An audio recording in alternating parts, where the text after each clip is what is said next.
કોઈકને લાગે છે મુસીબતમાં છે મુસલમાન, પરંતુ આ ધર્મોના ચશ્મા ઉતારીને જુઓ, રાષ્ટ્રીય એકતાના અભાવથી મુસીબતમાં છે મારું હિન્દુસ્તાન. રાષ્ટ્રીય એકતા શબ્દ સાંભળતાની સાથે જ આપણી સામે કેટલું સુંદર દ્રશ્ય આવી જાય છે, જેમાં ના તો કોઈ હિન્દુ ના તો કોઈ મુસલમાન નહીં, પરંતુ એક ભારતીય નજરમાં આવે છે.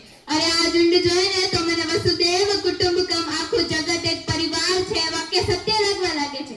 પરંતુ આ દ્રશ્ય ભારતમાં વધુ વાર જોવા મળતું નથી. ભારતમાં આ દ્રશ્ય ફક્ત 2 વાર જ દેખાય છે, કાં તો 15મી ઓગસ્ટ કાં તો 26મી જાન્યુઆરી. કહેવત છે ને કે એક નાના ટીપાથી તો નાની ચકલી પણ નથી ભીંજાતી, પરંતુ એ જ ટીપું ટીપું મળીને જો વરસાદનું સ્વરૂપ લઈ લે ને તો સમગ્ર પૃથ્વી ભીંજાઈ જાય છે. એટલા માટે જ જ્યાં શક્તિ એકતા હોય છે ત્યાં શક્તિ વધતી જ નથી પરંતુ વૃદ્ધિ પામે છે. ભારત કાશ્મીરથી લઈને કન્યાકુમારી સુધી વિસ્તરેલ ખૂબ જ વિશાળ દેશ છે, જેમાં 120 કરોડથી પણ વધુ ધર્મના લોકો વસે છે.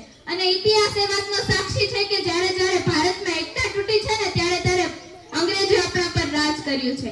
આમ જોવા જઈએ ને તો ભારતમાં ઘણા ક્ષેત્રો એકતા દેખાય છે, જેથી કહી શકાય છે કે એક નાનો દોરો તો નાનું છોકરું પણ તોડી નાખે, પરંતુ એ જ દોરો મળીને જો દોરડું બને ને તો હાથીમાં પણ ક્ષમતા નથી તેને તોડી શકવાની.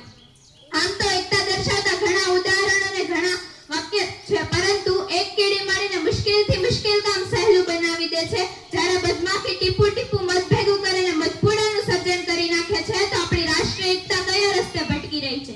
આપણે આપણા સ્વાર્થ માટે જાતિ ધર્મની દિવાલ ઊભી કરી રહ્યા છીએ. જમીન તો વેચી લીધી, પરંતુ આકાશ વેચીને બતાવો તો માનો. ધર્મોમાં માણસો તો વેચાઈ ગયા છે, પરંતુ પક્ષીઓ વેચીને બતાવો તો માનો. બાળકને જન્મતાની સાથે જ કહી દે છે કે હિન્દુ છે કે મુસ્લિમ, તેની નિશાની બતાવો તો માનો. તું પોતાના પરિવારને તો પ્રેમ કરે જ છે, પરંતુ વસુદેવ કુટુંબને સત્ય હકીકત બનાવી બતાવો તો માનો. આમ જોવા જઈએ ને તો ભારતમાં એકતાના નામે એક વસ્તુ સુખદ છે. રામકૃષ્ણના નામે હિન્દુ એક છે, મોહમ્મદના નામે મુસલમાન એક છે, તો ભારતીયના નામે ભારતીય એક કેમ નથી? જો આપણા દેશમાં ખરેખર એકતા હોત, જો ખરેખર દરેક વ્યક્તિમાં પ્રતિજ્ઞા હોત કે ભારત મારો દેશ છે, બધા